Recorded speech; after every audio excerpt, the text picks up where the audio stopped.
Welcome, everyone, to the Facebook book launch of Lifting the Veil on Enrollment Management, How a Powerful Industry is Limiting Social Mobility in American Higher Education. I'm Michael Higgins, the Associate Director of Marketing for Harvard Education Press, and we are pleased to have just released this book yesterday. The book's editor, Stephen J. Bird, is with us to tell us more about it. He's an award-winning journalist and a senior writer and editor at New America. Stephen, we are happy to have you here. I'll let you tell everyone about the book. All right. Well, thank you so much, Michael. I really appreciate having this opportunity to talk to you all. It's unusual. This is the first event I've ever done where I can't see my audience at all. But I am happy that for those who have joined and to be able to introduce this book to you. Lifting the Veil on Enrollment Management is a book about a very lucrative industry that's played a pivotal role in making higher education less accessible and affordable for low-income and middle-income students alike. Yet, very, very few people know about it, and that's the key reason that I really wanted to work on this book, because this is an industry that has had a tremendous amount of influence on how colleges um, admit students, and how they provide financial aid. It's really transformed the admissions and financial aid, and yet so few people know about it. Under the sway of the enrollment management industry, which are private consulting firms, they're for-profit consulting firms that help colleges devise student recruitment strategies. Selective colleges, both public and private, have engaged in an arms race for the students they most desire. And these tend to be at selective colleges, these tend to be um, the best students who apply and also the wealthiest. And in focusing on those students, these institutions are leaving less privileged students with fewer seats and larger funding gaps that they and their parents often have to take out substantial amounts of debt to be able to attend. So instead of removing barriers, these colleges are adding hurdles, making it more difficult for financially needy students to go to college and to earn a degree. Private colleges first started adopting enrollment management practices in the late 1970s and 1980s. It was a time when the economy was not in good shape. There was hyperinflation. Um, and and we and the number of students graduating from high school was shrinking. So private colleges were struggling, and so that they started adopting these practices. More recently, public universities, in the face of state disinvestment and the prospect of rising up the U.S. News rankings, have embraced enrollment management as well. And so these universities, public universities, which traditionally have been low cost and have provided a gateway to the middle class, they are, under these enrollment management strategies, hiking up their prices and using their financial aid to lure affluent out-of-state students to their campuses. So in other words, these public universities are becoming bastions of privilege, just like their elite private college counterparts. I believe very strongly that higher education is nearing a crisis point, but that policymakers are not going to be able to head off this crisis without knowing what the real problems are and who's responsible for them. This book, Lifting the Veil on Enrollment Management, aims to provide answers to those questions by lifting the veil on the enrollment management industry. So you may be wondering, who did I who did I write this book for? And I didn't actually, to tell you the truth, I should be careful about that. I actually am the editor of the book, and it is an edited volume. It's got I've got 10 other co-authors. I wrote one of the chapters and the introduction and conclusion, but I have 10 other authors who also wrote chapters. And these authors are journalists. We have a former college president, former enrollment managers themselves, and researchers, higher education researchers. It's a great collection of authors, and it was a joy working with them, and a joy working with Harvard Education Press.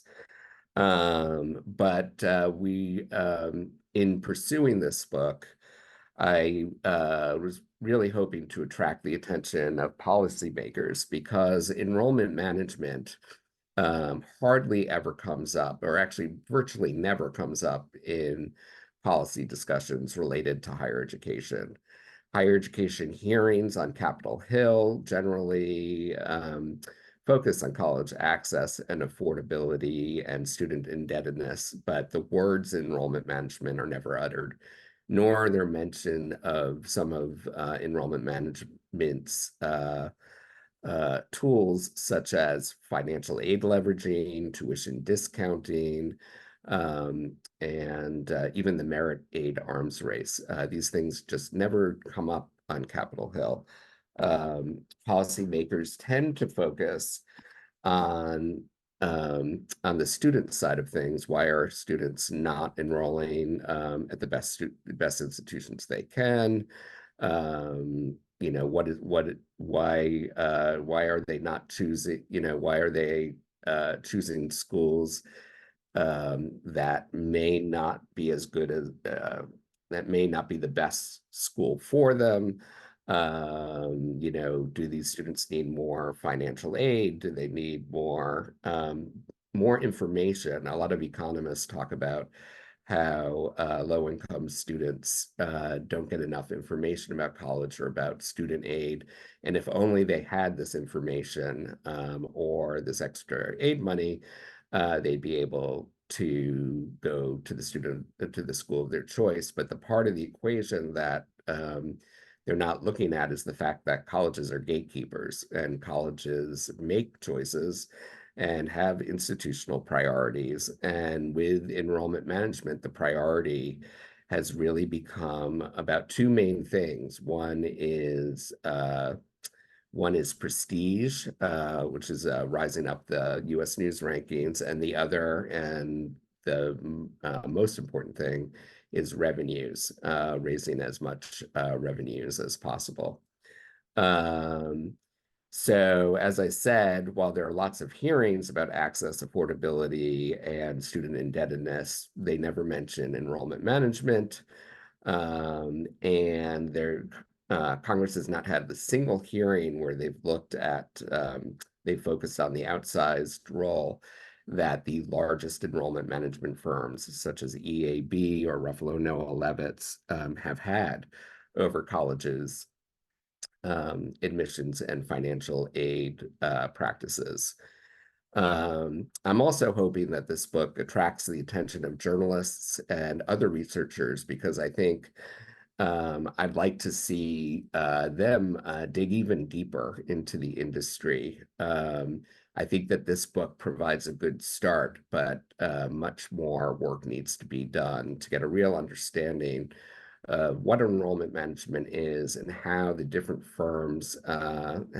enrollment management firms operate.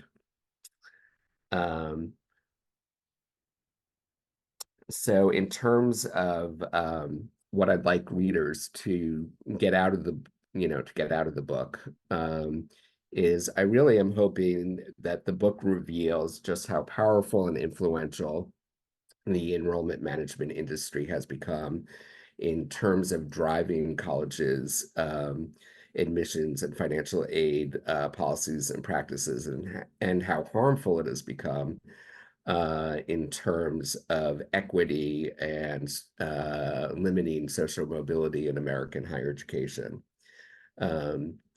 the industry's practices have not just harmed low-income students, but middle-income students as well. The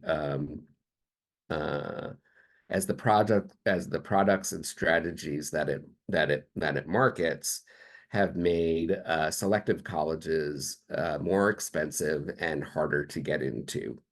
The industry really caters to wealthy students, both through financial aid and adding expensive amenities, such as fancy new dorms, and that's priced out a lot of students.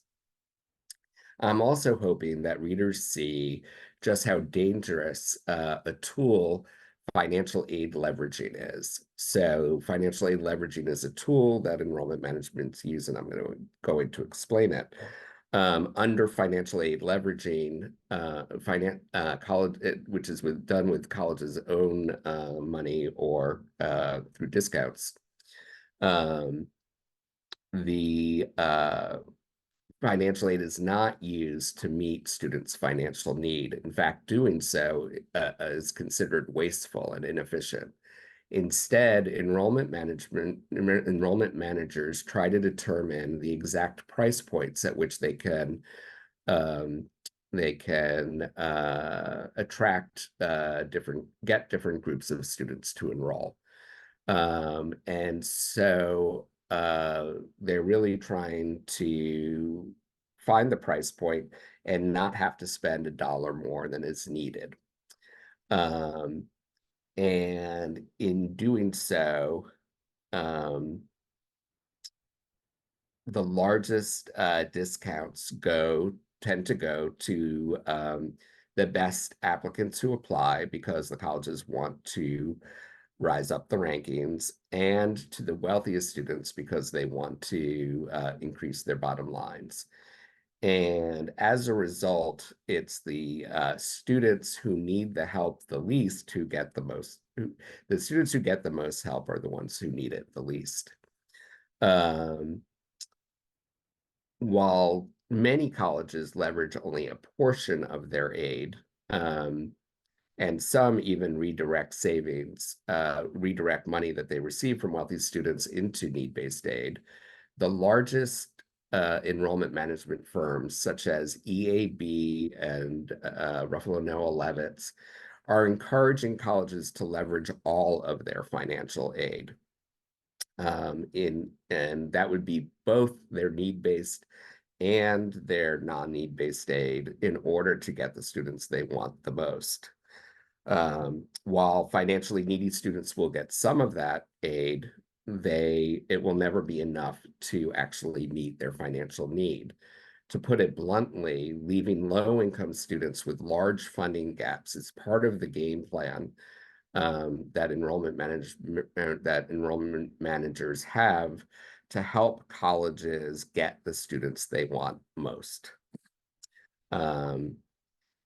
And as a result, these students and their families, the low-income, financially needy ones, are left with little choice if they want to enroll in these campuses, but to take on substantial amount of debt they may not be able to repay.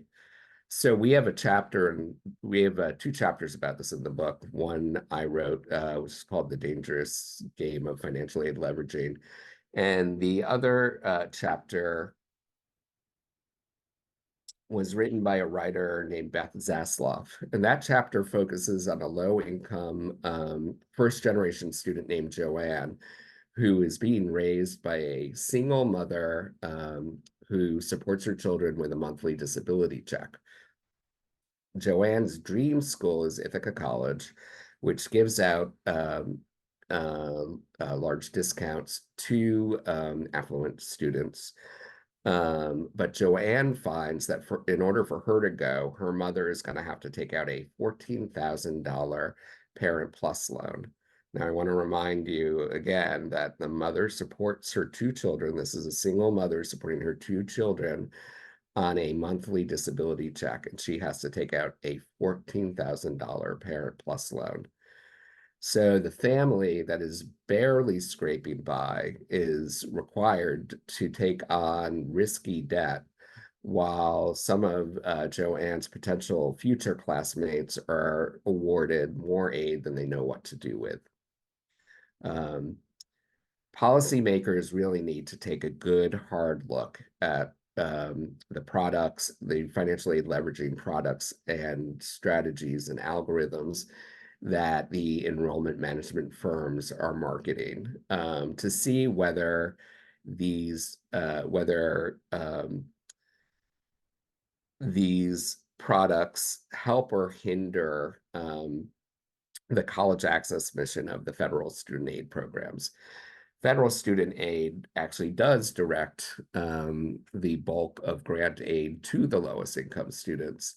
And when it was created, when we had first had the Higher Education Acts, 1965 and 1972, there was a understanding that colleges would help supplement the federal funding, and that everyone would sort of work together to help increase access of low-income students. But over the years, and with the dominant role that enrollment management has taken over, things have, really flipped on their heads, and colleges are using a lot of their financial aid money, and some of them are using all of their financial aid money to go after students who could afford to attend without it. And they're using it for institutional priorities of rising up the rankings and getting more and more revenue. In fact, the executive at EAB, a man named Nathan Mueller. He's the leader of EAB's financial optimization team, and financial optimization is another term for financial aid leveraging.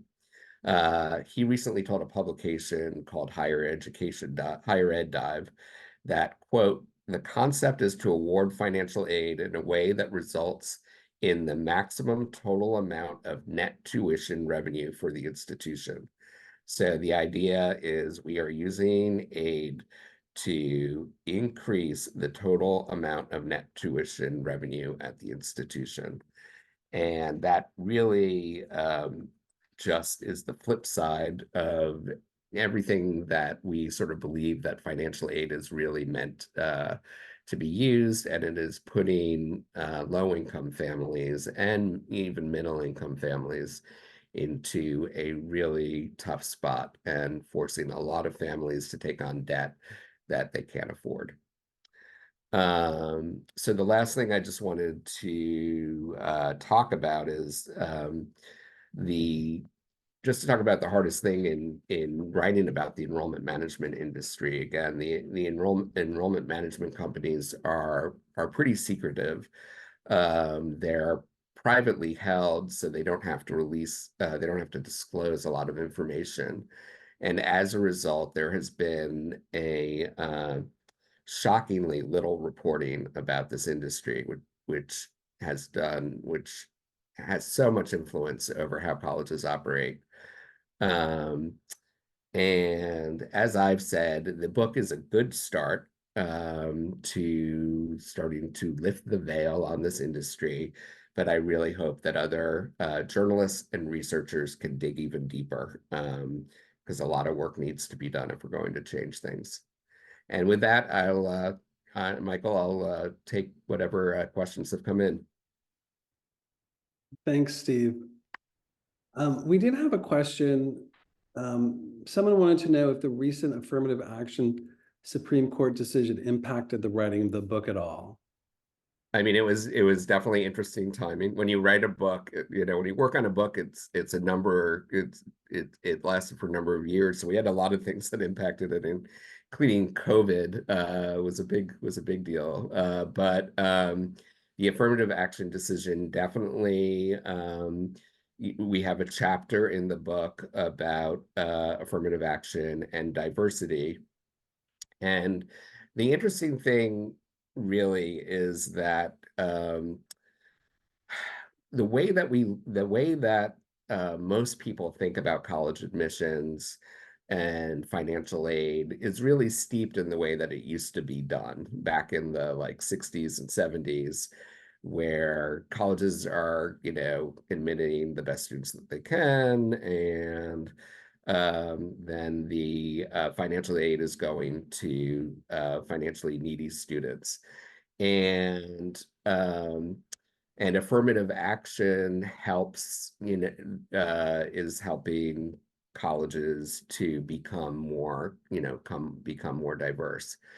But with enrollment management, as enrollment management takes over, I really do believe that the impact on affirmative action is going to be much less at a lot of the schools that are under the top tier. I think it is a big deal, and the media tends to focus, and a lot of our attention tends to focus on the Ivy League and the most elite school, private and public institutions. And I think it's at those schools are still sort of operating the most like schools have in the past. Enrollment, they have some level of enrollment management, but it isn't as dominant.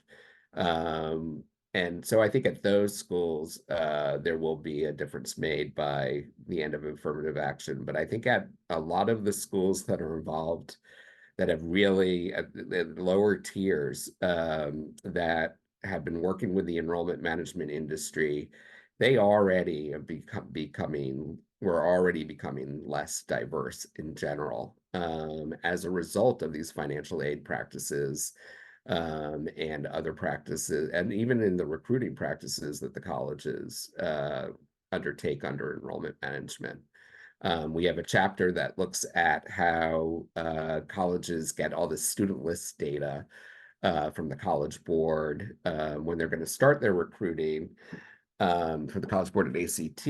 And in those, when they get that student list, they're able to ask for data from certain zip codes. They're able to find ways to zero in on the communities and schools where wealthier students live, and or go to school. And so, in many ways, I think these schools were already. I don't think affirmative action is going to be as much is going to do as much harm, because they've already have been becoming less diverse.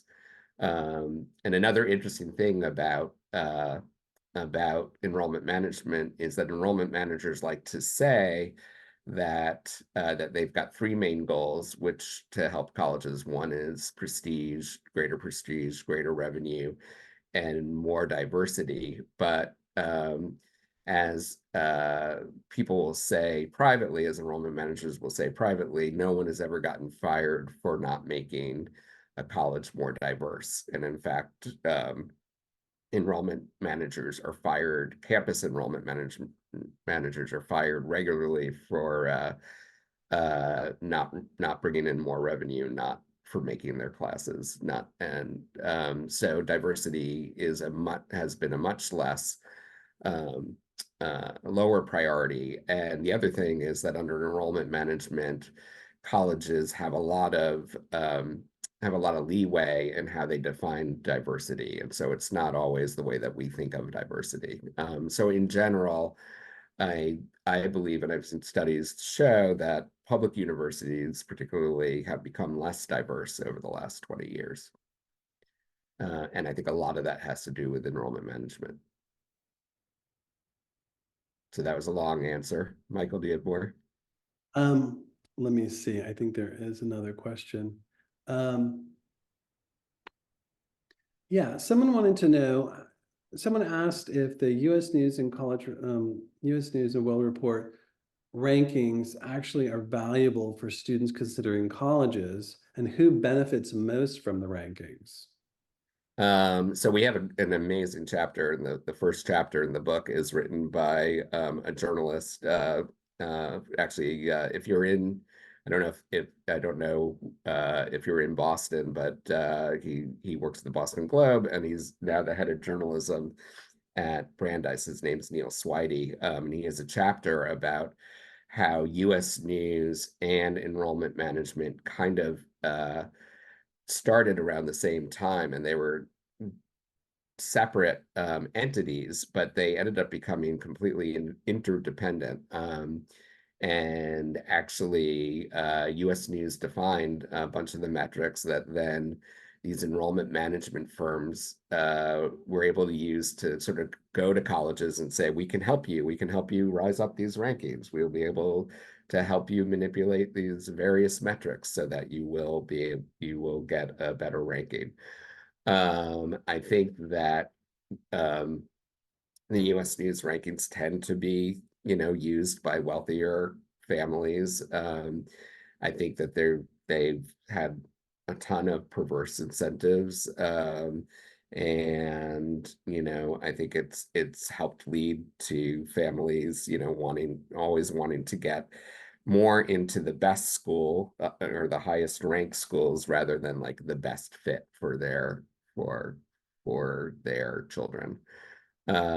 So I think that there's a lot, I think US News has done a lot of harm, but I also think that it's sort of the combination of US News and then an enrollment management industry that is working with colleges to increase their rankings, that has made it even worse. Are there any more questions or? No, that's it. I wanted to thank you so much for talking about the book today with us, and I want to thank everyone who came. Before this book, I certainly didn't know anything about this industry, so it's very interesting to learn about. Okay, well, listen, thank you very much for having me. I really appreciate it. And I appreciate all the help you're giving me in getting the word out. So, okay, Right. thank you, everybody. Thanks, everyone. Okay, bye.